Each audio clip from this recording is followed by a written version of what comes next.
5 tips for using Google Keep to stay organized.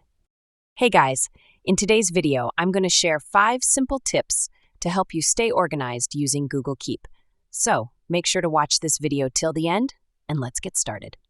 Start by color-coding your notes to group them by category, like work, personal, or shopping. It makes everything easier to spot at a glance. Use labels to tag your notes and quickly filter them when you're looking for something specific. It's like folders, but more flexible.